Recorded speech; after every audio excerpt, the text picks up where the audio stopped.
विद्युत परिपथों में व्हीटस्टोन सेतु का सिद्धांत का प्रयोग किया जाता है। व्हीटस्टोन सेतु के सिद्धांत को किस उपकरण या युक्ति से हम सत्यापित करते हैं?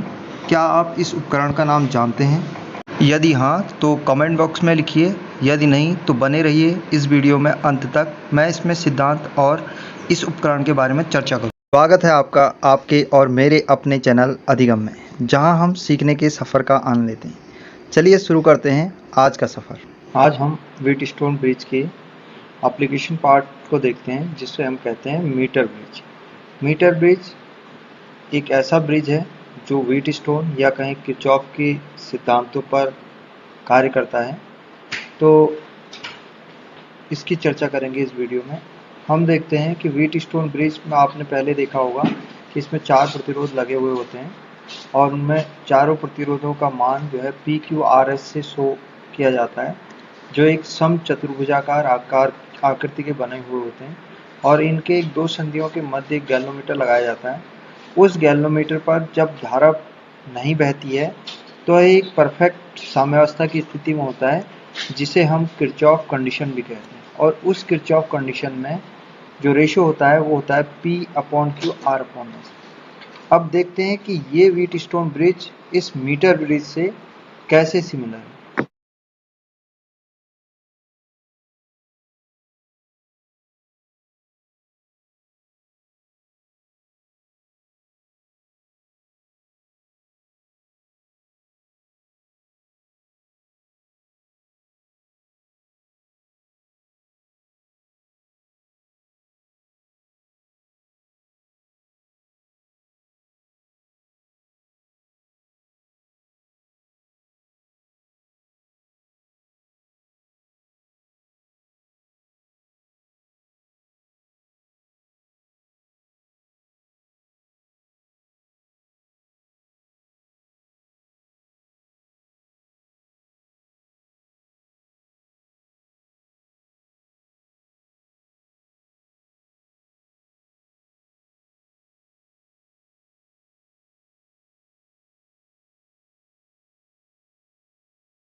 तो यहाँ पर जो P और Q यानी कि 2 प्रतिरोध थे, इसे हमने एक वायर के थ्रू यानी कि एक विशिष्ट तार के द्वारा विभाजित किया है P और Q में।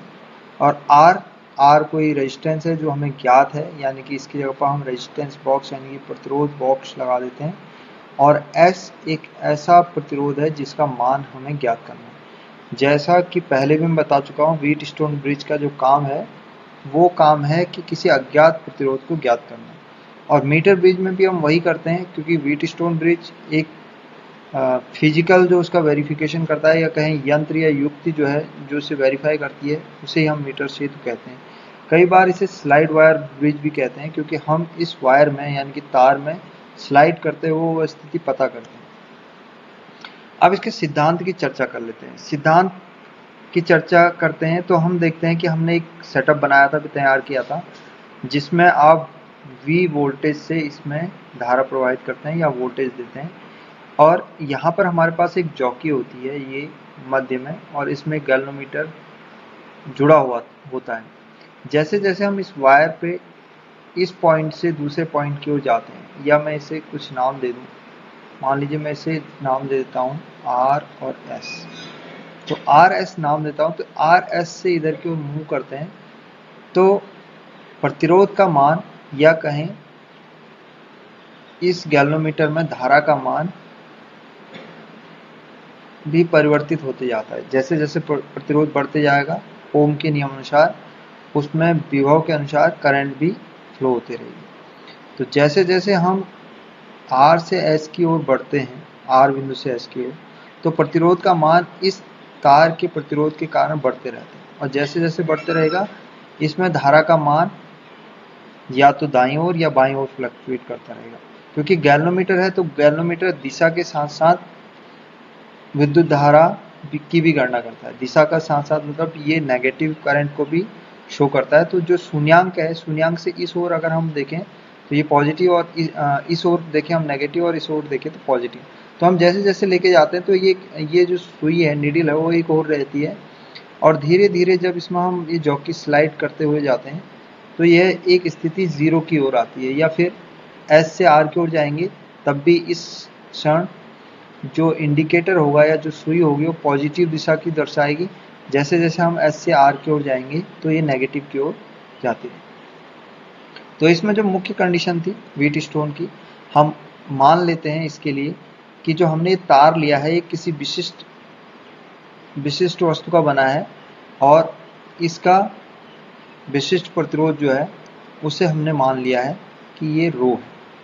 और उसके पश्चात हम मान लेते हैं कि जो शून्यांक की स्थिति है वह यहाँ पर किसी पॉइंट पे आती है, इसको हमने n कह दिया। तो n पॉइंट यानी कि न्यूट्रल। तो n का मतलब है कि यहाँ पर गैल्वेनोमीटर में जो धारा प्रवाहित हो रही है उसके लिए जो रीडिंग आ रही है वो शून्य आ रही है। तो शून्यांक की स्थिति को हमने इसकी लंबाई से निरूपित कर लिया। मान लीजिए ये लंबाई जो है l है। तो अगर ये लंबाई l होगी यानी कि जहाँ पर शून्यांक की स्थिति होगी, तो ये लंबाई जो रिमेनिंग लंबाई है वो कितनी होगी? मैंने आपको बताया था कि ये 100 सेंटीमीटर है यानी कि 1 मीटर है। तो 100 सेंटीमीटर माइनस जितनी भी आपकी लंबाई बची। तो ये जो L लंबाई का प्रतिरोध है वो प्रदर्शित किया जाएगा P प्रतिरोध से, और जो 100 माइनस L लंबाई का प्रतिरोध है वो निरूपित किया जाएगा Q लंबाई से। और इसी प्रकार हम देखते हैं कि तार का प्रतिरोध हमने मान लिया, तार का प्रतिरोध है R। तो अब मैंने अपनी प्रीवियस वीडियोज में जब आपको प्रतिरोधकता और इसकी परिभाषाएं बताई थी तो आपको बताया था कि जो प्रतिरोध होता है तार का वो लंबाई के अनुक्रमानुपाती और अनुप्रस्थ काट के क्षेत्रफल के व्युत्क्रमानुपाती होता है। तो इसको हम सीधे सीधे लिख सकते हैं R is directly proportional to L upon A, जहाँ L उस तार की पूरी लंबाई है और A उसका अनुप्रस्थ काट का क्षेत्रफल। अब एक प्रोपोर्शनलिटी कांस्टेंट को इक्वलिटी के कांस्टेंट में बदलने के लिए हम कुछ कांस्टेंट लगाते हैं। इसी को हमने इसका विशिष्ट प्रतिरोध या प्रतिरोधकता कहा। तो इस प्रकार हम P और Q की वैल्यू की भी गणना कर सकते हैं। तो P यानी कि ये प्रतिरोध जो L लंबाई के लिए हमें प्राप्त हो रहा है, तो P को हमने शो किया है रो L अपॉन A। L इसकी लंबाई और अनुप्रस्थ काट का क्षेत्रफल दोनों के लिए समान होगा, क्योंकि एक ही वायर है तो इसका जो अनुप्रस्थ काट का क्षेत्रफल होगा जो इसकी साइड में होगा तो वो बराबर रहेगा। इसी प्रकार हम Q भी लिख सकते हैं। तो Q कितना हो जाएगा ये आप कैलकुलेट कर सकते हैं। अब इसमें लंबाई जो है, लंबाई कितनी बची है?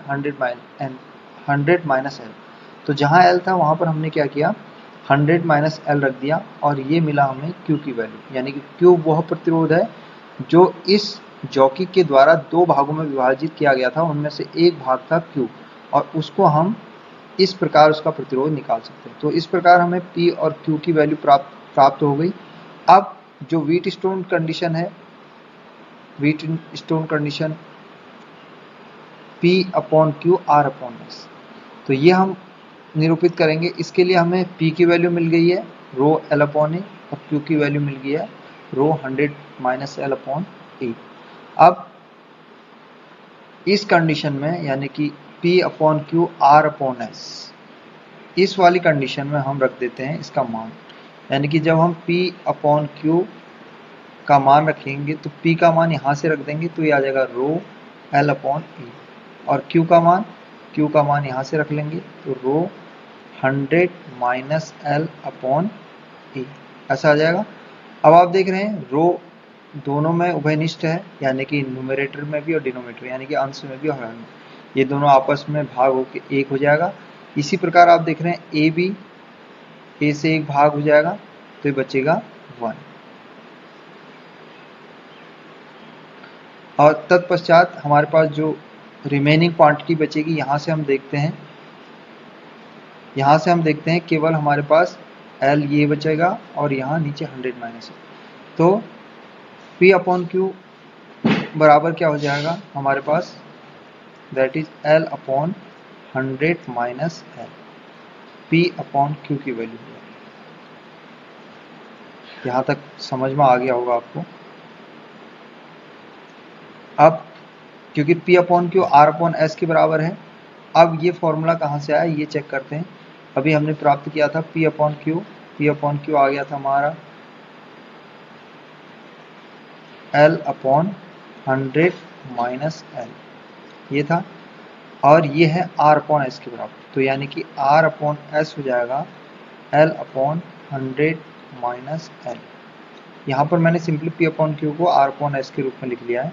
अब हमें निकालना है S, क्योंकि S जो है हमारे पास अननोन है, यानी कि इसे हमें ज्ञात करना है, ये अज्ञात है तो इसे हमें ज्ञात करना है।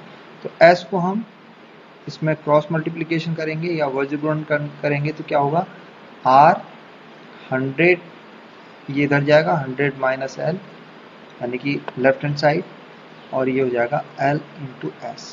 अब हमें S कैलकुलेट करना है तो हम L को जो है लेफ्ट हैंड साइड ले जाएंगे, तो S बराबर हो जाएगा R 100 minus L upon L। तो यही फॉर्मूला ये लिखा गया। तो इस प्रकार हम किसी भी अज्ञात प्रतिरोध को ज्ञात कर सकते हैं इस मीटर सेतु की सहायता से। केवल आप देख रहे होंगे हमें दो चीज़ों की आवश्यकता है, एक विशिष्ट तार और उसकी लंबाई, जहाँ पर वह शून्यांक हमको प्राप्त होगा, जहाँ पर इसकी वैल्यू G की वैल्यू 0 होगी। वो वाली कंडीशन पे हमने L यानी कि लंबाई निरूपित कर लेनी है, और R क्या है, R हमारा रेजिस्टेंस बॉक्स होता है, R प्रतिरोध बॉक्स, जितना भी आप इसमें प्रतिरोध लगाएंगे उसका मान होगा। तो ये हमारे लिए नोन है, तो केवल दो की वैल्यू से, यानी कि दो चर राशियों कहें या वेरिएबल्स कहें, उनकी मदद से हम अज्ञात राशि S को निकाल पा रहे हैं। तो यह एक सामान्य सा प्रयोग भी है,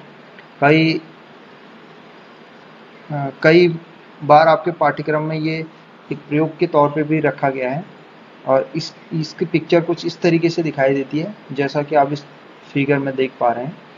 तो इसमें भी P और Q शो किए जा रहे हैं और R और S को दर्शाया गया है, और आप S की गणना कर सकते हैं।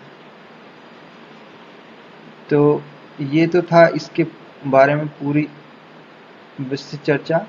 अब कॉमन सी चीज़ जो हम इससे सीखे हैं, यानी कि अगर मैं इसको एग्जाम्पल के तौर पर समझाऊं या प्रैक्टिकल के तौर पे समझाऊं, मान लीजिए यहाँ से आपने कोई भी रेजिस्टेंस लिया, मैं मान लेता हूँ एक सिंपल क्वेश्चन के लिए कि 50 ओम का आपने इसमें रेजिस्टेंस दिया है रेजिस्टेंस बॉक्स में, और ये S कोई अज्ञात प्रतिरोध है, कोई भी आपने वायर लगाया है वो आपकी गणना करनी है। और इस पूरे वायर में यानी कि मीटर सेतु में ये जो स्थिति है, जैसे जैसे आप स्लाइड करते जाते हैं, यहाँ R और S के मध्य N एक पॉइंट लिया था जहाँ न्यूट्रल है।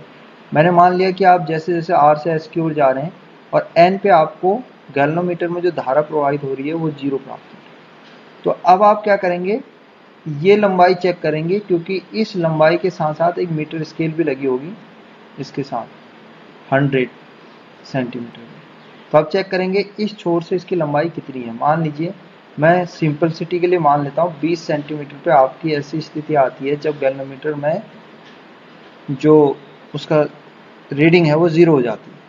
तो अब आपकी रिमेनिंग यानी कि ये वायर N से S तक की लंबाई कितनी हो जाएगी, 100 माइनस 20 यानी 80 सेंटीमीटर। अब ये एक प्रकार का क्वेश्चन आपके लिए मिल गया कि आपको अगर शून्यांक त्रुटि 20 सेंटीमीटर पर मिलती है, जिसमें आपने 50 रेजिस्टेंस बॉक्स में 50 ओम का प्रतिरोध लगाया है, तो आपको निकालना है कि अज्ञात प्रतिरोध कितना होगा। तो इसमें आप सीधे सिंपली वैल्यू रख सकते हैं 100 माइनस एल। 100 माइनस एल का मतलब 100 माइनस आपने 20 सेंटीमीटर लिया है अपॉन एल, यानी कि एल कितनी लंबाई पे आपका शून्यांक आया, ये 20 है, और आर यानी कितना प्रतिरोध आपने दिया है इसमें, 50 ओम आपने इसमें दिया। तो अब आप देख रहे होंगे, इसको आप कैलकुलेट करेंगे तो 100 माइनस 20 हो जाएगा 80 अपॉन 20 इंटू 50। तो इससे आप इसको डिवाइड करेंगे या भाग करेंगे तो ये 4 बार जाएगा, तो 4 × 50 यानी कि ये कितना आ गया 200 ओम। तो इस प्रकार जो आपको अज्ञात प्रतिरोध था वो 200 ओम प्राप्त हुआ। इसी प्रकार के क्वेश्चन आपके एग्जाम में आते हैं कई बार, सिंपल से आप इसको कैलकुलेट करके निकाल सकते हैं। तो अब बात आती है कि आज की हमने चर्चा में क्या क्या सीखा। पहली सबसे बड़ी बात यह है कि अगर आपने व्हीटस्टोन ब्रिज को समझ लिया है तो अब आसानी से मीटर सेतु को भी समझ गए होंगे, क्योंकि यह व्हीटस्टोन सेतु के सिद्धांत पर ही कार्य करता है, या कहें कि यह एक उसका अनुप्रयोग है। दूसरी, इससे भी हम यानी कि मीटर सेतु से हम व्हीटस्टोन की तरह अज्ञात प्रतिरोध को ज्ञात करते हैं, और इसके सिद्धांत के अनुसार व्हीटस्टोन का जो सिद्धांत है P/Q/R/S, उसी को हम आरोपित करके एक फॉर्मूला निकालते हैं S = 100 - L/L और R। इससे हम कॉमनली उस अज्ञात प्रतिरोध को ज्ञात कर सकते हैं। तो आज की वीडियो में हमने सीखा कि मीटर सेतु किस सिद्धांत पर कार्य करता है और मीटर सेतु है क्या। उम्मीद है मेरा ये वीडियो आपको पसंद आया होगा। अगर आपको पसंद आया तो लाइक कीजिए और अपने दोस्तों और ज़रूरतमंद को शेयर कीजिए, और मेरे इस चैनल को सब्सक्राइब कीजिए ताकि मैं इसी प्रकार की जानकारी फिर से ला सकूं। तब तक मिलते हैं एक छोटे से ब्रेक के बाद। एंजॉय कीजिए। Goodbye. देखने के लिए धन्यवाद।